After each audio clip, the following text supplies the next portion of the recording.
আমি কে? আমি একজন ভারতীয় সৈনিক। আমি অজেয়কে জয় করব। বিশ্বের কোন দেশের সামরিক শক্তি কতটুকু সে বিষয়ে প্রতি বছর একটি তালিকা প্রকাশ করে থাকে সামরিক শক্তি পর্যবেক্ষক প্রতিষ্ঠান গ্লোবাল ফায়ার পাওয়ার।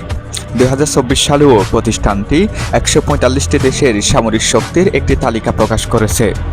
এর মাধ্যমে বাংলাদেশ ও মিয়ানমারের সামরিক শক্তি সম্পর্কেও একটি ধারণা পাওয়া যাচ্ছে। দেখা যাচ্ছে জনসংখ্যার দিক থেকে মিয়ানমারের তুলনায় বেশ এগিয়ে থাকলেও সামরিক দিক থেকে তালিকায় সামান্য পিছিয়ে রয়েছে বাংলাদেশ। গ্লোবাল ফায়ার পাওয়ার ইন্ডেক্স 2024 অনুযায়ী বিশ্বে সামরিক শক্তিতে মিয়ানমারের অবস্থান যেখানে 35তম, সেখানে বাংলাদেশের অবস্থান 37তম। তালিকা তৈরি করার সময় দুই দেশের সৈন্য সংখ্যা, সামরিক সরঞ্জাম, অর্থনৈতিক অবস্থা, ভৌগোলিক অবস্থান সহ 60টিরও বেশি বিষয় বিবেচনা করা হয়েছে বলে জানিয়েছে গ্লোবাল ফায়ার পাওয়ার। চলুন এবার জেনে নেওয়া যাক সামরিক ক্ষেত্রে দুই দেশে কার ক্ষমতা কতটুকু। প্রথমে শুরু করা যাক সৈন্যবাহিনী নিয়ে। গ্লোবাল ফায়ার পাওয়ারের প্রতিবেদন বলছে মিয়ানমারের তুলনায় বাংলাদেশের সৈন্য সংখ্যা বেশ বেশি রয়েছে। বাংলাদেশের সামরিক বাহিনীতে নিয়মিত সৈন্যের সংখ্যা প্রায় 1,63,000। সেখানে মিয়ানমারের বাহিনীতে নিয়মিত সৈন্য সংখ্যা রয়েছে প্রায় 1.5 লাখের মতো। এছাড়া আধা সামরিক বাহিনীতেও বাংলাদেশ অনেক এগিয়ে রয়েছে। বাংলাদেশে প্রায় 68 লাখের বিশাল এক আধা সামরিক বাহিনী রয়েছে। অন্যদিকে মিয়ানমারের আধা সামরিক বাহিনীতে সদস্য রয়েছে মাত্র 55,000-এর মতো। তবে মিয়ানমারের 20,000 রিজার্ভ ফোর্স রয়েছে।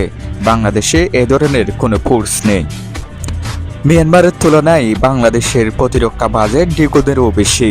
গ্লোবাল ফায়ার পাওয়ার বলছে বছরে বাংলাদেশের প্রতিরক্ষা খাতে ব্যয় হয় 699 কোটি মার্কিন ডলার। অন্যদিকে মিয়ানমারের বাৎসরিক প্রতিরক্ষা বাজেট মাত্র 270 কোটি মার্কিন ডলার। প্রতিরক্ষা বাজেটে এগিয়ে থাকলেও মিয়ানমারের তুলনায় বাংলাদেশে কম সংখ্যক যুদ্ধবিমান রয়েছে। প্রতিবেদন অনুযায়ী বাংলাদেশ বিমান বাহিনীর কাছে 216টি বিমান রয়েছে, যেখানে যুদ্ধবিমান রয়েছে 44টি। অন্যদিকে মিয়ানমারের বিমান বাহিনীর কাছে মোট বিমান রয়েছে 293টি, যার মধ্যে যুদ্ধবিমান রয়েছে 58টি।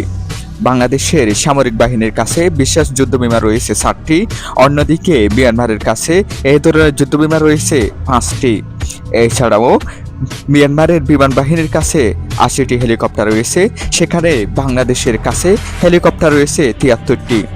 এক্ষেত্রে বাংলাদেশের কোনো অ্যাটাক হেলিকপ্টার না থাকলেও মিয়ানমারে রয়েছে 9টি অ্যাটাক হেলিকপ্টার। বাংলাদেশের তুলনায় দ্বিগুণেরও বেশি সংখ্যক ট্যাঙ্ক রয়েছে মিয়ানমারে। দেশটির সামরিক বাহিনীর কাছে বর্তমানে 705টি ট্যাঙ্ক রয়েছে বলে গ্লোবাল ফায়ার পাওয়ারের প্রতিবেদনে বলা হয়েছে। অন্যদিকে বাংলাদেশের সামরিক বাহিনীর কাছে রয়েছে 320টি ট্যাঙ্ক।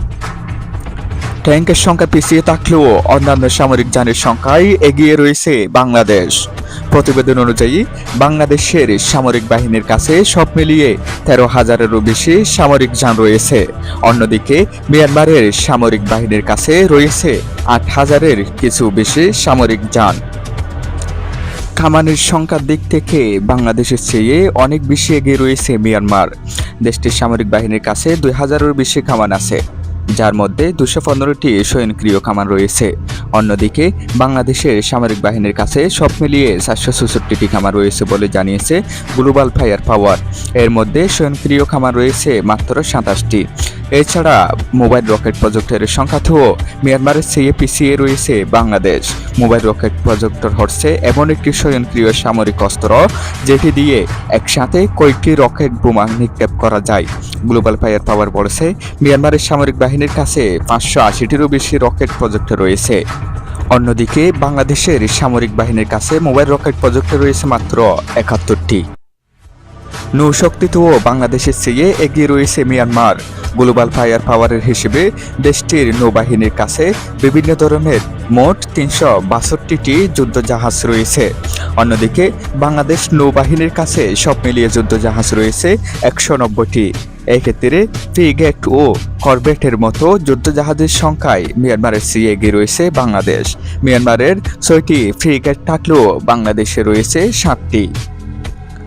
অন্যদিকে মিয়ানমারের 3টি করভেট যুদ্ধজাহাজের বিপরীতে বাংলাদেশে রয়েছে 6টি। এছাড়া মাইন ওয়ারফেয়ার, ক্রাফট এবং বাণিজ্যিক নৌযানের দিক থেকে মিয়ানমারের চেয়ে এগিয়ে রয়েছে বাংলাদেশ। তবে সাবমেরিনের সংখ্যায় আবারও মিয়ানমার এগিয়ে রয়েছে। দেশটির নৌবাহিনীর কাছে এখন পর্যন্ত 3টি সাবমেরিন রয়েছে। অন্যদিকে বাংলাদেশ নৌবাহিনীর কাছে সাবমেরিন রয়েছে 2টি। সামরিক শক্তির দিক থেকে মিয়ানমার এগিয়ে থাকলেও তবে বাংলাদেশ সামরিক বাহিনীর আত্মবিশ্বাস এবং সাহসিকতা থাকায় যুদ্ধের ক্ষেত্রে বাংলাদেশ এগিয়ে থাকবে বলে আশা করা যাচ্ছে। এতক্ষণ আমাদের সঙ্গে থাকার জন্য অসংখ্য ধন্যবাদ। পরবর্তী আপডেট পেতে আমাদের সঙ্গেই থাকুন। আল্লাহ হাফেজ।